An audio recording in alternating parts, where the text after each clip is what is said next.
saya juga ingin mengajak berbicara lebih dekat teman-teman dari PKS dan juga dari Demokrat, khususnya Mas Ahaye, karena ini juga bagian yang tidak terpisahkan agar kita semua rangkul supaya kita bisa berjuang bersama demi target Indonesia maju, Indonesia emas di 2045.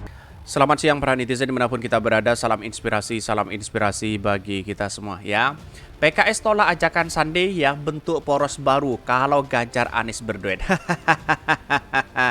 Sudah mulai kebingungan P3 hari ini begitu ya. Rencananya ingin gabung membuat koalisi baru ya terkait dengan pencapresan dirinya begitu kan ya. Bahkan ingin gabung ke PKS dan kemudian ingin mengajak kepada Demokrat katanya begitu. Tapi tiba-tiba PKS juga menolak mentah-mentah begitu ya. Moh begitu, kira-kira seperti itu begitu. Inilah proses demokrasi P3 begitu kan. Ya partai kecil tiba-tiba ingin menjadi wakil presiden begitu kan. Kan aneh begitu ya. Gerbong kosong kira-kira seperti itu begitu ya. Maka banyak sekali pro dan kontra hal-hal seperti itu begitu ya. Dan bahkan ya di satu sisi melihat dari perkembangan politik seperti ini begitu kan ya, ternyata Anies Baswedan menjadi rebutan begitu kan. Mari kita baca terlebih dahulu komentar-komentar netizen seperti ini. Ini komentar-komentar dari netizen ya. PKS tolak ajakan Sandi ya, bentuk poros baru kalau Ganjar Anies Baswedan berduet begitu ya. Bahkan ya mending main layangan aja. Ini kena tamparan keras begitu si Sandiaga begitu ya. Kasihan Sandiaga Uno ya, ngosong kemana-mana selalu tidak mendapatkan respon yang baik. Salahnya kemarin gabung kepada partai gerbong kosong begitu ya. Anies Ahaye insya Allah salut ya sama PKS ya, idealisnya sangat kuat ya, tak terpengaruh oleh apapun dan siapapun. PKS ya konsisten walaupun jadi oposisi. Mudah-mudahan PKS selalu istiqomah, amin ya rabbal alamin ya. Ya Superman gagal lah. Jadi sudah jelas di situ begitu kan ya. Sandi itu ya tidak begitu diperhitungkan sekarang begitu. 2019 karena dia memang begitu kan ya diajak oleh Pak Prabowo menjadi cawapres. Ya pada akhirnya juga kalah begitu kan. Ya elektabilitasnya tidak tinggi, ya uangnya banyak begitu kan, tapi elektabilitasnya tidak tinggi di situ begitu. Di masyarakat begitu ya. Kalau lembaga survei ya silahkan begitu. Tapi inilah yang menjadi persoalan penting bahwa begitu ya, kalau PKS dengan Demokrat lalu kemudian gabung dengan P3, saya kira capres-cawapresnya siapa begitu kan, juga tidak memungkinkan juga begitu kan. Daripada kalah 2 kali ya mending ya tetap dengan Anies Baswedan, kan begitu logikanya begitu ya. Bahkan KPP terus rapatkan barisan mereka, sudah panik dengan Anies yang bisa terima di seluruh pelosok Indonesia. Bagus ditolak ya, level Anies Baswedan ibarat matang di pohon, Ganjar matang karena dikarbit. Ini sudah jelas di situ begitu ya. Sandi ini ya sedang galau, ngebet jadi cawapres, tapi nggak greget ya kelimpungan. Bagaimana hasratnya terlaksananya begitu.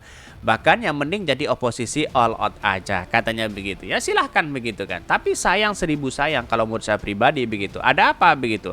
Karena pada hakikatnya begitu kan, Sandi itu kan mestinya begitu kan ya, tidak keluar dari Partai Gerindra di situ. Toh pada hakikatnya juga jadi menteri di situ begitu ya. Kan begitu logikanya begitu. Tunggu saja kan, Sandi kan masih muda begitu. Sandiaga bisa-bisa nggak punya teman, kasihan begitu. Mantap PKS ya. Nasib Sanda sama dengan Imin ya, ngarep tingkat kelurahan tapi apa daya kurang laku di pasaran. Ya seperti itulah politik kita begitu kan. Makanya jangan loncat sana loncat sini begitu. Masyarakat Indonesia sekarang itu tidak bodoh begitu kan, cerdas begitu ya. Bahkan ya kalau yang namanya loncat sana loncat sini tidak konsisten, wah siap-siap mereka begitu ya. Nasib Sandi sama dengan Imin katanya begitu ya. Jadi Sandi sekarang ya jadi pesuruh buat pelakor ya. Alangkah hinanya Pak Sandi, mau aja disuruh ya. Sudah tunangan masih aja ganggu-ganggu aja perusak hubungan orang katanya begitu. Iya begitu kan. Wong sudah Nasdem, PKS dan Demokrat begitu sudah menandatangani ya proyek keseriusan untuk menjadi untuk mengusung Anies Baswedan begitu kan. Tapi tiba-tiba Sandi yang mulai mengganggu di situ begitu kan ya. Nanti mungkin ya akan diganggu ke yang lain lewat independen aja kan, kira-kira seperti itu begitu kan ya. Mari kita baca terlebih dahulu beritanya seperti ini. Ini beritanya ya, PKS tolak ajakan Sandi bentuk poros baru kalau Ganjar Anies berduet. Wow, sangat luar biasa begitu ya.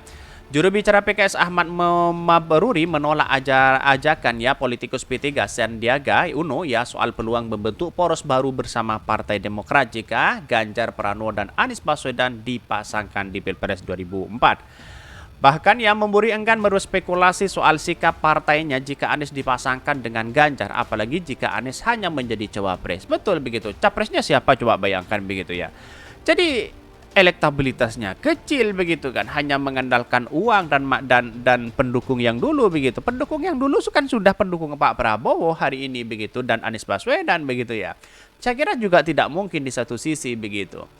Kita akan menolak ya, kata Mabruri lewat sambung telepon kepada CNN Indonesia.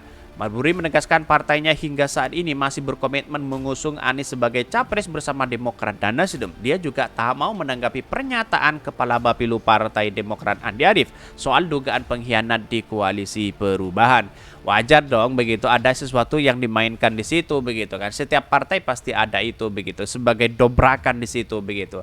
Tapi menurut saya pribadi ya, hal-hal seperti itu akan memperlemah koalisi mereka pribadi begitu kan. Apalagi Sandi ya merayu mereka PKS dengan Demokrat begitu ya.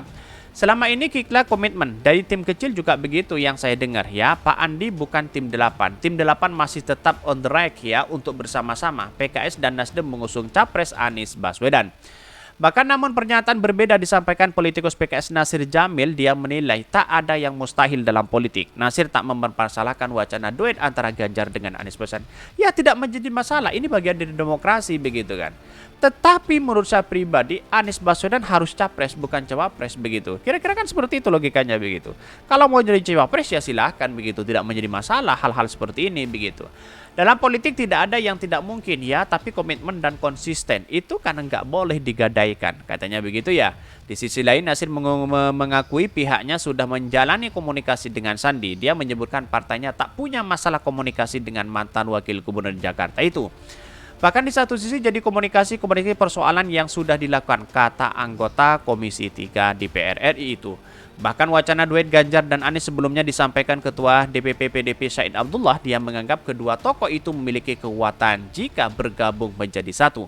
Bahkan di satu sisi menurutnya Anies tak bisa diremehkan sebagai salah satu capres. Menurut Said seperti ya Ganjar, Anies merupakan sosok pemimpin yang cerdas. Apalagi jika keduanya bisa bergabung menjadi satu kekuatan, tentu akan makin bagus buat masa depan kepemimpinan nasional kita ke depan. Sama-sama masih muda. Bahkan belakangan Sandi bereaksi merespon wacana itu. Dia mengaku telah mempersiapkan langkah jika wacana paket capres dan cawapres Ganjar Pranowo Anies Baswedan terjadi di Pilpres di 2024. Bahkan dia mengaku akan mengajak Partai Demokrat dan PKS untuk bekerja sama mengusung capres-cawapres di pemilu di 2024. Bahkan ya, apakah ini ada partai pengkhianat begitu kan? Kita lihat saja nanti begitu kan. Andi Arief itu kan sering menjadi kontroversial begitu kan. Ya nggak tahu apakah ini dipelihara oleh partai atau apa begitu, atau keinginan pribadi atau apa begitu kan. Atau ini menjadi desakan atau apa. Wallahu alam begitu. Tapi menurut saya pribadi seolah-olah ada sesuatu yang dimainkan hal-hal seperti ini begitu kan. Di tengah isu duet Ganjar dan Anies, Kepala Bapilu Partai Demokrat Andi Arief sempat menyinggung pengkhianatan internal koalisi perubahan lewat unggahan di akun Arief ya.